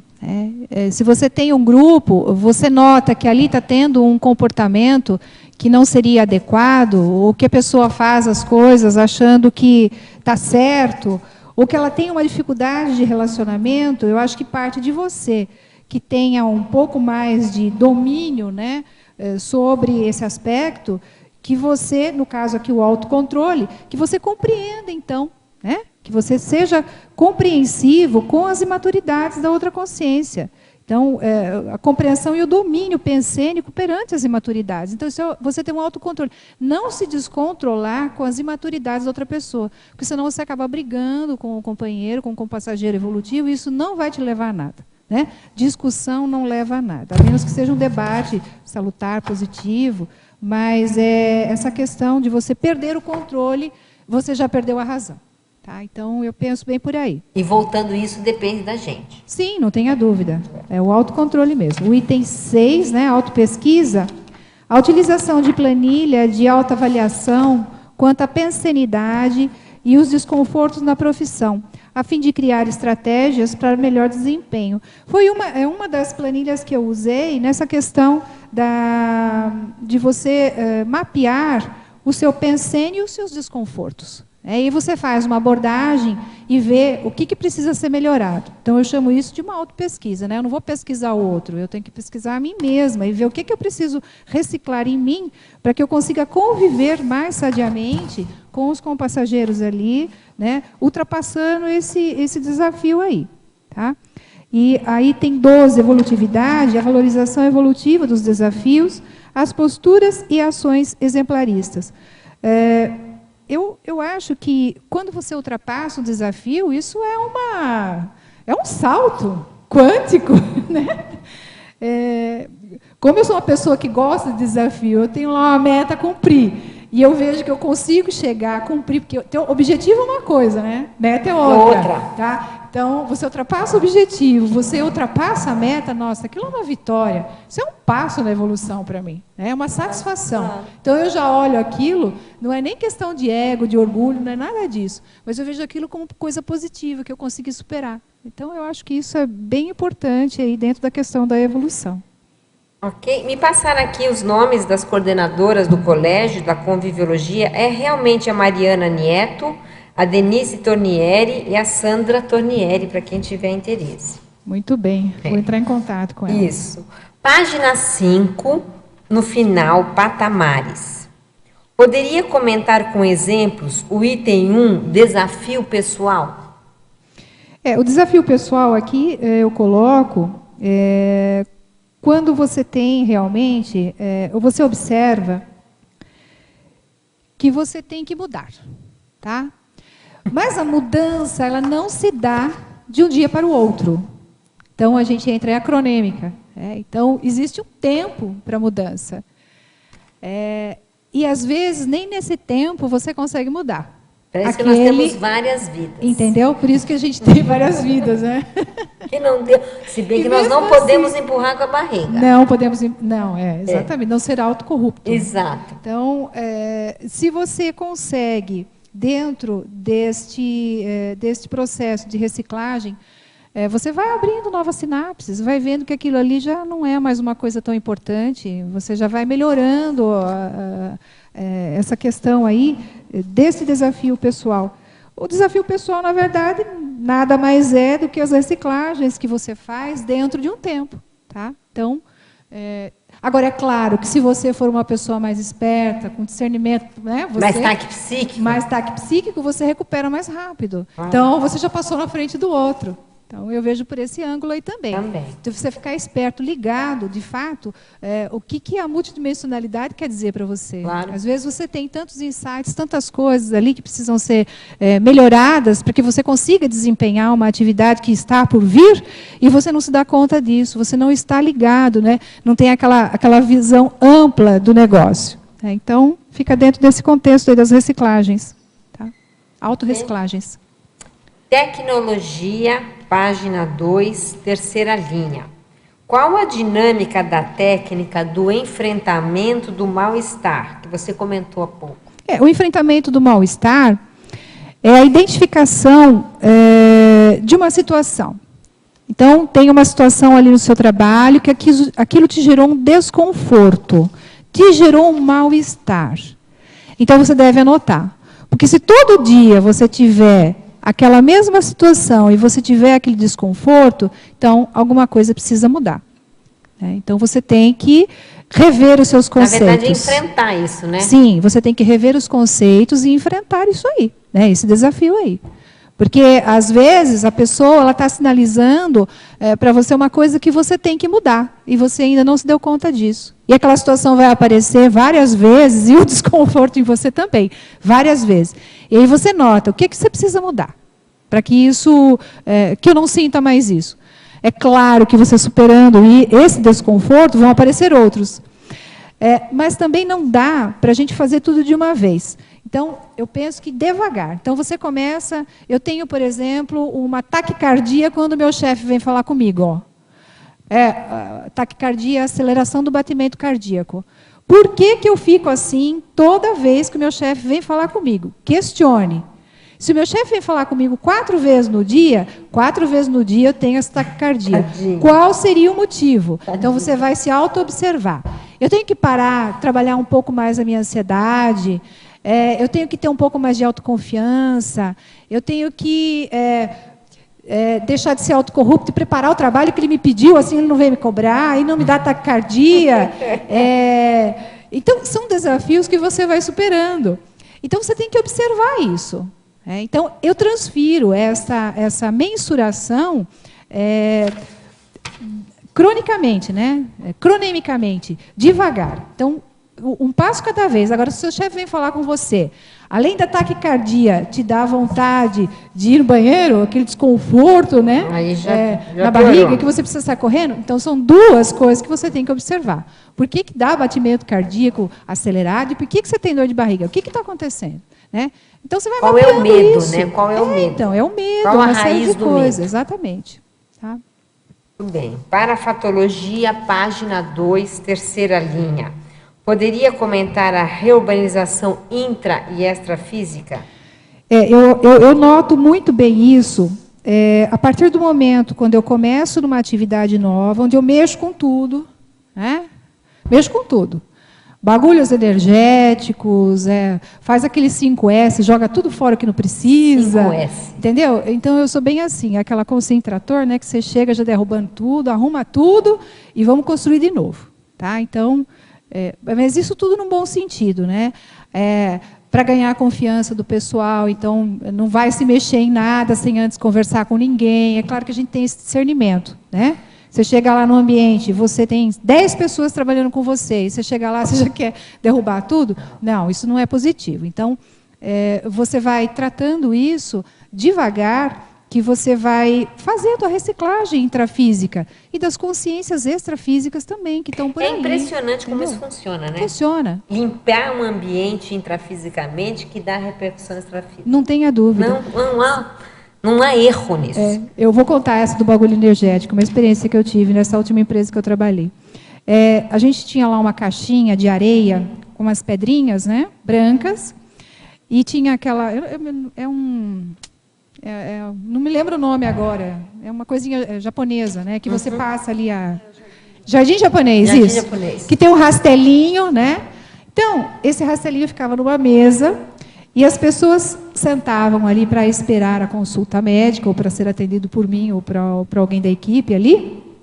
E a pessoa ficava ali mexendo com aquela pazinha, né? Mexia com a pazinha, né? E aí as pedrinhas mudavam de lugar. Eu via que era um momento de distração deles, né? Eu ficava observando aquilo, né? E eu pensava o seguinte, né? O que será que ele está pensando, né? No momento em que ele está mexendo naquilo. Mas aquilo ali era um lugar de depósito de energia da pessoa, né? De todos os traumas nervosos, tudo, nervosismo, né? Aquela questão de ansiedade, tudo aquilo. Eu colocava a mão em cima daquilo, me dava até arrepio. Aí chegou um dia, eu entrei ali, eu falei assim, eu me incomodei com aquele material que estava ali. Eu falei, eu preciso dar um jeito nisso. Eu preciso substituir a distração dele por uma coisa mais positiva. O que é que eu fiz?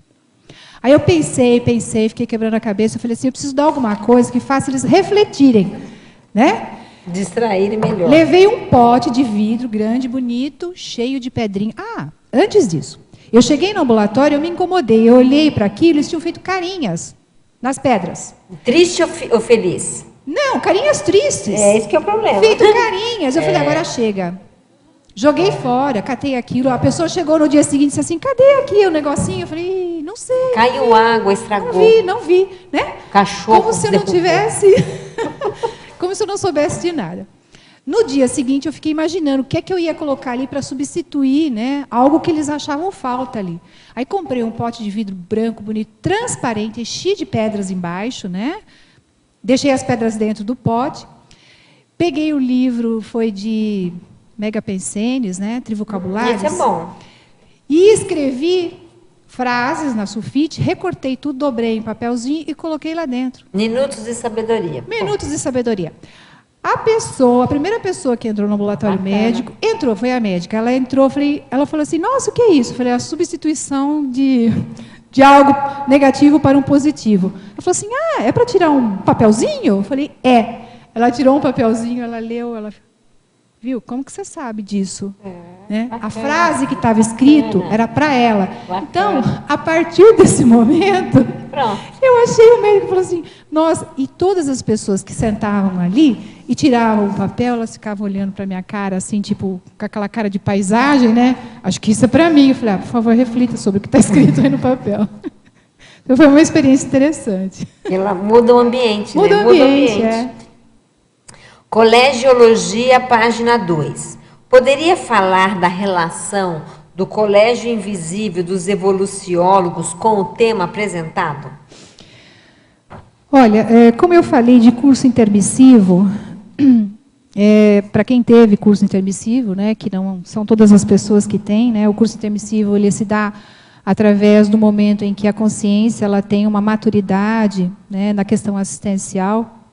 Isso não é privilégio de ninguém, mas é um esforço da própria consciência. Então, nós fazemos um curso intermissivo que é elaborado aí pelos evoluciólogos, né, por pessoas, consciências, que sabem da nossa realidade, que nos acompanham aí há várias vidas. E, junto a eles, nós fazemos a nossa programação, né, existencial para a próxima vida. E a profissão, ela é uma das questões. Então, se você tem traçado lá, junto com o evoluciólogo, dentro da sua proexis, né, da sua programação existencial na vida posterior, e você percebe que aquilo que você faz com a atividade profissional, ela é muito satisfatória, que você percebe que você trabalha aquilo com prazer e que você pode ajudar as pessoas, e você percebe que aquilo te traz uma satisfação interior, interna, né? Você tem o amparo de função, né? Então, que vem te acompanhando também nessa questão. Então, o evoluciólogo, nesse papel da profissão, ele ajuda você a traçar o que é que você tem que fazer na vida seguinte, dentro da questão profissional, para você, então, dar mais um passo aí na evolução, para a superação dos seus trafares, né? Tudo mais. Professora Liliane Mabel, há um mês estou motivada a criar um espaço psicopedagógico para atender crianças e adolescentes com dificuldades de aprendizagem. Já dou aula há quase 20 anos e, nesse momento, estou sentindo necessidade de fazer algo mais, porém estou um pouco insegura. Relacionando a proexis, qual técnica poderia me ajudar nessa ideia? Eu vejo que dentro dessa atividade, ela é uma atividade desafiadora. Você ensinar crianças, né, com essa problemática. Mas, por um outro lado, eu vejo que se você está junto a eles, também existe um propósito. E eu acho que tem que encarar isso de uma forma natural, né, de vencer esse desafio aí, de ver o que você pode fazer de melhor para essas consciências que estão com você. Porque, com certeza, elas devem ter alguma relação com você. Não, e é um tema positivo. Não tenha dúvida. Não tem nada de errado na sua proposta. Fazer não tem nada. Aqui, ó, com dificuldades de aprendizagem, isso é TARES, isso é positivo. Agora, uma sugestão, ela fazer aquela técnica da autorreflexão de 5 horas. Ela senta num quarto, fecha tudo, desliga o telefone e senta para pensar no assunto durante 5 horas seguidas. Você vai ter inspiração e vai saber o que fazer. Eu penso que esse é um caminho, porque o seu propósito é positivo, não tem nada de errado nisso, não. Professora Liliana Mabel, e eu vou colocar a Mara na história. Sou advogado e sinto que o holopensene dos ambientes onde eu atuo, bem como das consciências do direito, tem um quê de belicosidade, vaidade, orgulho intelectual e recalques diversos.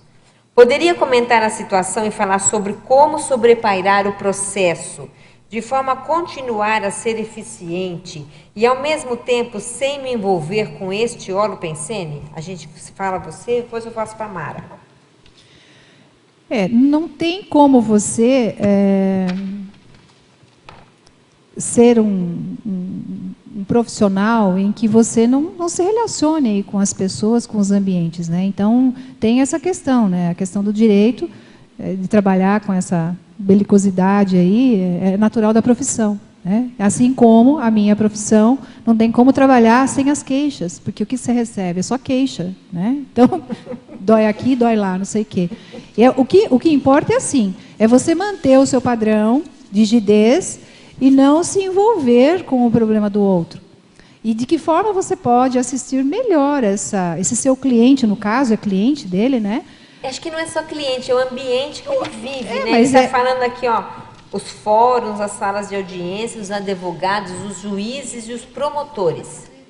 Então, não tenha dúvida que é uma dificuldade, é um gargalo a ser ultrapassado, né? Então, a melhor das alternativas é você trabalhar com as suas energias aí constantemente e observar, né, o que vem de pensamento para você, porque nem sempre quem está pensando é você, né? Às vezes é a consciência extrafísica que está ali junto a você. Mas eu acho que trabalhar com as energias, né, não tem como. Se você não quer largar a mão da profissão, e você tem que conviver bem com ela, né? Não tenha dúvida. A próxima.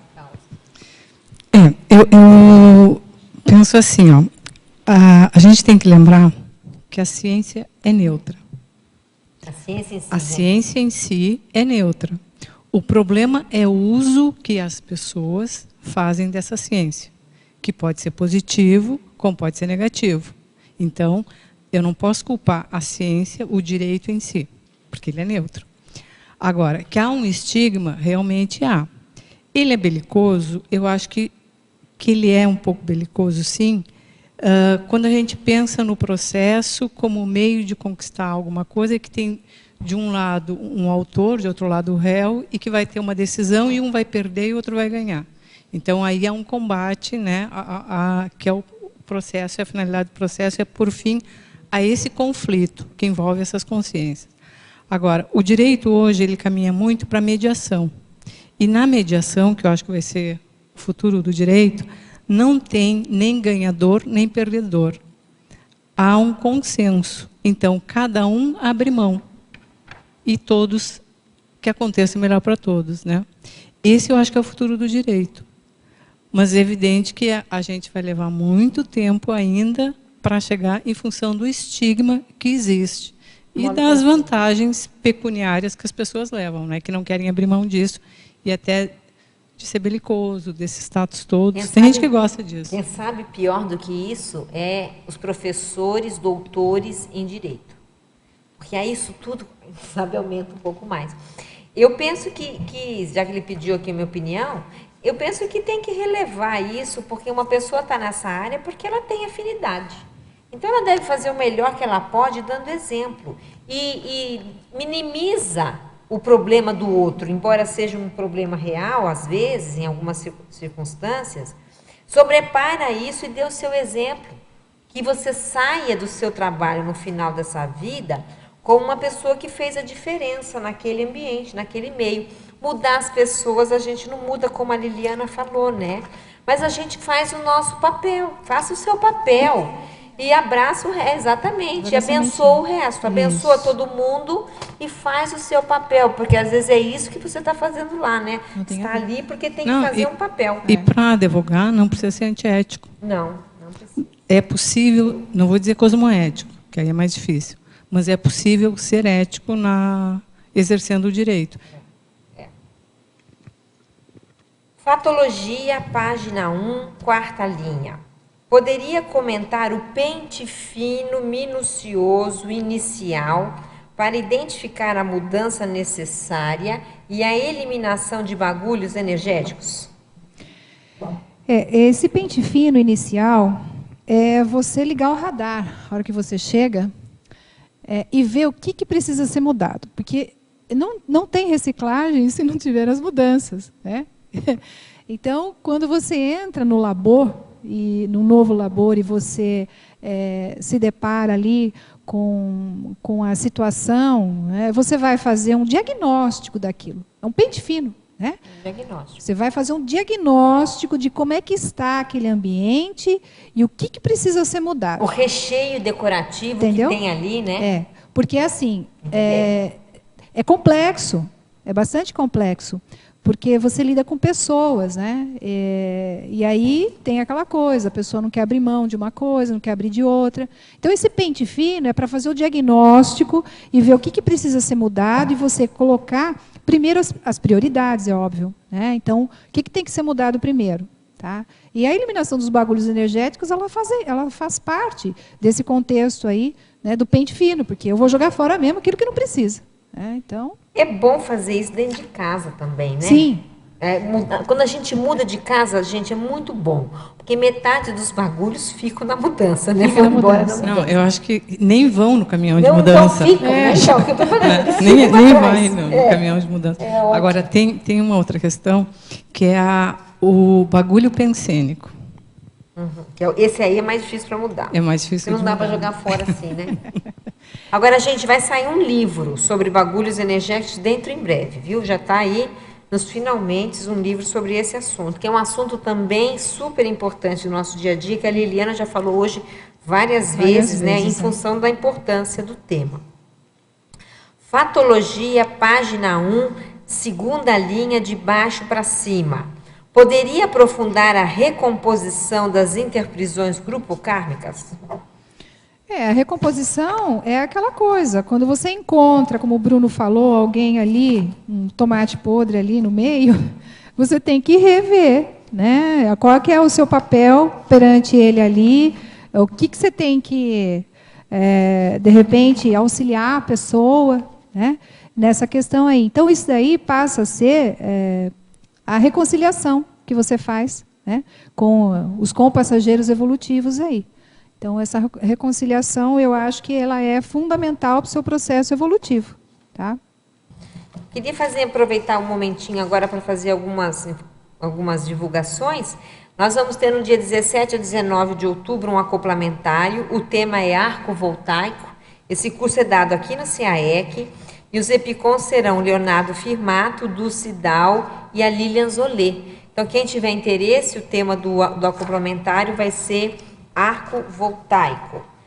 Depois nós vamos ter também a primeira semana de holotecologia, de 27 de outubro a 2 de novembro, e um curso extremamente interessante, que é a holotecologia e cosmovisiologia, do dia 24 a 26 de outubro.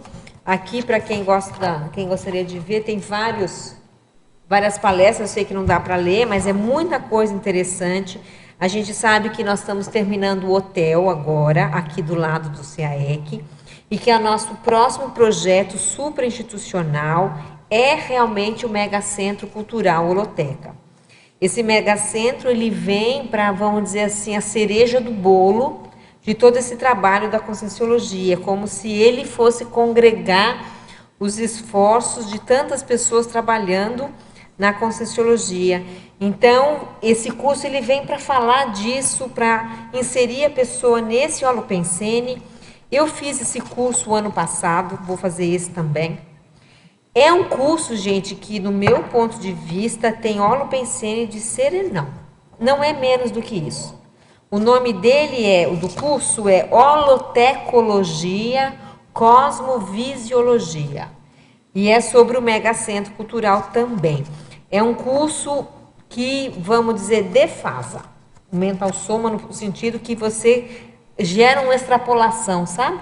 Pelo menos o último, que foi o ano passado, o primeiro no caso, que foi ano passado, foi isso que aconteceu com a maioria das pessoas que ali estavam. Tá? E por último, a gente vai ter o curso Zefirologia, no dia 29 de novembro, aqui também no CAEC. É um curso de 3 horas, das 15 às 18. O curso é sobre o livro do Zéfiro, que é um livro que conta um pouco sobre a paridentidade intermissiva de Valdo Vieira. Então, quem tiver interesse, as inscrições são no CAEC, aqui é só ligar para o CAEC e se inscrever. Eu terminei as minhas perguntas aqui, passo aí para vocês, se vocês não tiverem alguma questão. Se não tiverem... Tem aí? Eu tenho uma questão aqui que eu gostaria de perguntar para Liliana, em interaciologia, na página 3. Você trouxe aqui, ó, a interação, na segunda linha, a interação multidimensional da paraconvivência grupo kármica. Eu queria ver se você estudou alguma coisa dessa interação nos ambientes que você trabalhou. Dessa paraconvivência. Você chegou a ter algum insight, alguma coisa nesse sentido? Eu penso assim, que quando você se trata de reurbanização, que você sabe que o seu papel lá é reurbanizar, né, a questão intrafísica e a extrafísica também.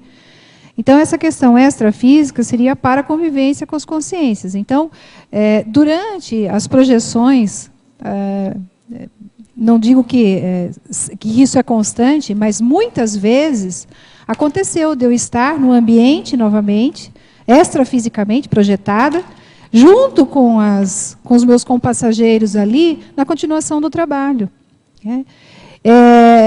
Muitas vezes aconteceram também de ter ali alguma situação difícil de ser resolvida ali no intrafísico, naquele momento, mas que de noite a gente conversava e parece que se entendia alguma coisa, e quando você chegava no dia seguinte, falava, mas olha só, né? Então, às vezes, você nem ligava o fato ao parafato, né? Mas ele estava lá, né? Entendeu? Mas eu estava lá extrafisicamente. Mas muitas vezes eu também me projetava e eu me encontrava nesse ambiente, não com os compassageiros, mas com outras consciências que deveriam, de fato, estar ali no ambiente e que a gente acabava fazendo assistência ali para eles, né? Então, é bom quando a gente lembrar que nesse nosso amigo advogado, né, de entender essas relações, não é só o intrafísico, né? Existe essa contraparte que a gente, ficando lúcido, pode tirar mais proveito no sentido de fazer as soluções grupocármicas que a gente tem que fazer, né? Isso. Para entender um pouquinho mais sobre essa questão de projeção, tem o livro, né, de projeciologia, o Tratado de Projeciologia, e ali existem várias técnicas que você pode praticar, né? Então, de repente, escolher aquela que é a mais favorável e praticá-la, de forma que, de repente, você consiga ter uma projeção lúcida e, de repente, conseguir fazer essa assistência aí dentro do seu trabalho. Eu queria que você comentasse, na sinergismologia, último sinergismo, bagagem individual, bagagem grupal.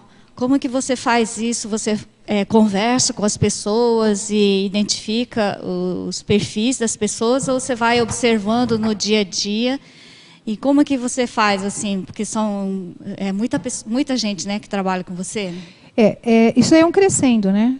Quando você começa... Eu sou uma pessoa muito observadora. Então, às vezes, eu posso não falar nada, mas eu estou logo ali observando. É como se o gatinho estivesse observando os peixinhos, né?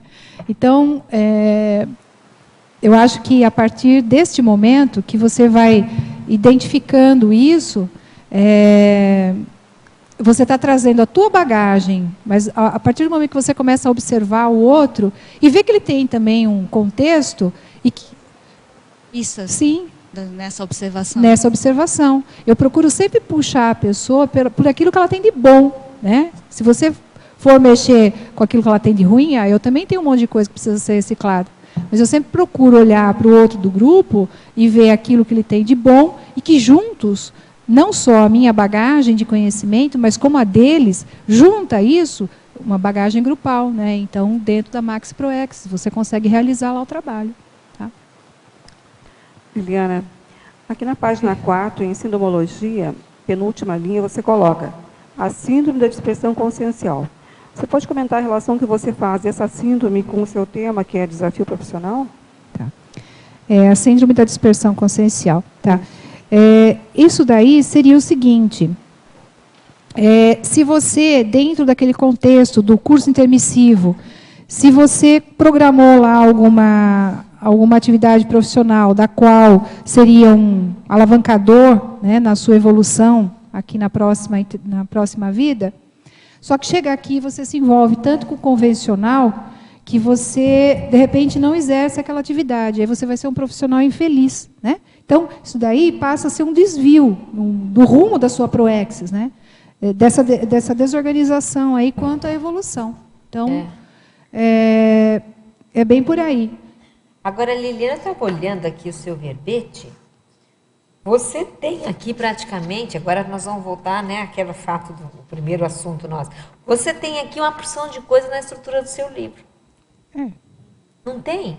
Porque se você estudar aqui o detalhismo... Tem bastante coisa. Não, tem vários... Agradeço a professora... a professora Neida. A professora Neida. Mas olha só, você tem vários capítulos aqui dentro. Tem. Para abordar. Esse aqui é um capítulo do livro. Pode ser um capítulo, mas pode ser um livro também. Pode ser um livro também. Não é? Depende do que você quer, mas dá para ser um livro sobre isso, ou esse assunto pode ser um capítulo do livro. Mas mesmo que seja um capítulo do livro, o que você tem aqui no detalhismo podem ser outros capítulos do livro, mesmo que você fale de outros desafios. Entendi. Entendeu? Então você tem a estrutura praticamente mapeada aqui. Tá vendo? Aproveita a dica. Aproveita a dica. Aproveita a dica. Para a gente terminar aqui, ó, trinomiologia, página 3. Última linha. O trinômio dissabor, desafio, destrave. Me explica esse destrave dentro desse trinômio. Esse dissabor, de repente ali é uma situação, pode ser, dentro dessa questão aí, do envolvimento com o compassageiro, ou seja, alguma outra coisa que você tenha que exercer ali, e que você tente fazer, né? Mas você não consiga. Então, aquilo te gera um dissabor. Fala, nossa, mas que dificuldade é essa que eu tenho, né? Será que eu preciso... o que eu preciso fazer para eu conseguir superar isso? Né? Eu conseguir resolver essa problemática? Que estratégia que eu tenho que usar? Né? Então, isso para mim é um desafio. Né? Então, esse desafio, ele acaba sendo a ultrapassagem, né, do gargalo. Eu penso que isso é um destrave. Então, exatamente, porque tem um verbete, né, Neida? É gargalologia? Gargalo evolutivo, que é bem isso, né? Que é mais um capítulo do livro da Liliana. Nós estamos aqui, gente. Vou aproveitar todas essas ideias. Eu estou falando isso porque a Liliana pediu ideias, não foi? Antes de começar a tertúlia. Então a gente já olha aqui com esses olhos de como transformar esse verbete em livro. Acho que o Bruno tem alguma coisa para falar. Para crescer a cereja do bolo agora, para motivá-la ao livro, esse tema é muito importante para as empresas que passam por transição na era da governança, temas de governança, de estruturas de poder das empresas que não sabem ou têm dificuldade emocional e até estratégica de fazer mudanças, transições, passada de bastão. Isso cai como uma luva para esse público-alvo, que é normalmente decisores das empresas em geral, né? Que passam por fases de mudança de herdeiro, sabe? Eu tenho uma vivência muito próxima a isso e partilho até meu incentivo em função disso. Entendi. Eu acho que esse tema também, Mabel e Bruno, ele está muito ligado à questão da liderança. Né? O quanto a liderança, às vezes, tem dificuldade de lidar com essas questões, né? De ver aquilo que é prioritário, aquilo que é necessário, aquilo que precisa ser mudado, aquilo que precisa ser reciclado. Então, de repente, né, sei lá... Ele pega muitas áreas, ele pega uma área de ProEx muito grande. Muito grande, é um arcabouço de informação. De possibilidades, de possibilidades. Que você tem. São muitas variáveis, né, para serem abordadas nesse Mas tema. é uma boa ideia, Bruno. Uma boa ideia. Sim. De repente, né, como é que fala? Uma consultoria? Uma consultoria. Uma Gente, consultoria. então nós estamos chegando no final. A gente quer agradecer e parabenizar a Leliana aí pela defesa, a ótima defesa do verbete dela. Agradeço aos tertulianos, aos teletertulianos, e vamos passar para as nossas informações e divulgações. Obrigada e até amanhã. Obrigado. As pontuações da tertúlia de hoje são 13 assinaturas no livro de presença, 19 perguntas presenciais e 25 perguntas respondidas online. Hoje nós temos 3 recados. A Nilma com Acoplamentarium, a Dalva com o curso Introdução à Serenologia e o Bruno com a Semana Parapedagógica da Reaprendência. Boa tarde. Arco voltaico é o tema do próximo acoplamentário. Aos interessados pelo tema, um convite à participação que se inicia na próxima sexta-feira, dia 17 de outubro. Som Epicons, Leonardo Firmato, Dulce Dal e Lilian Zolê. As inscrições são feitas pelo telefone 3525-2652. Aguardamos você no acoplamentário. Obrigada. Boa tarde. Próximo mês, no período de 14 a 16 de novembro, teremos o curso Introdução à Serenologia. Um dos objetivos, além de abordar os aspectos teóricos e práticos do serenismo, teremos também um ambiente otimizado, favorável à percepção do Holopensene e dos serenões. Dia 16 de novembro, teremos uma dinâmica parapsíquica com o Epicom Frederico Gannen. Os interessados poderão procurar a recepção do CAEC ou através do telefone 3525-2652. Obrigada. Boa tarde a todos, os tertulianos especialmente. Vim reforçar o convite que amanhã inicia a 5ª semana da reeducação consciencial realizada pela Reaprendência. O evento que se inicia amanhã, no dia 11, começa às 3 horas da tarde, com uma conferência do William Klein. Tem também, durante o domingo, tem 2 mesas de debate, uma amanhã à tarde, outra também pelo domingo. Inicia amanhã e finaliza no dia 19, ou seja, no próximo final de semana também tem o curso Campo Energético Parapedagógico com Epicom Rui Bueno, um curso imperdível. Durante a semana, dentro dessa 5ª semana de reeducação consciencial, temos também o Círculo Mental Somático Especial sobre Reeducaciologia, que é amanhã cedo, ou seja, às 9 da manhã. No dia 15, tem o 2º Seminário de Educadores Históricos, às 15 horas. Né?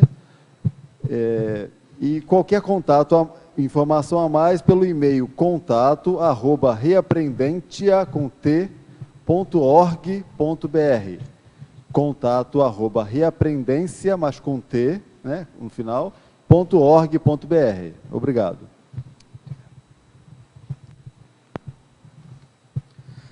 Para amanhã, teremos o verbete Abordagem de Ampliação da Lucidez, especialidade Interassistenciologia, com o verbetógrafo Sebastião Feitosa. Obrigado e boa tarde a todos.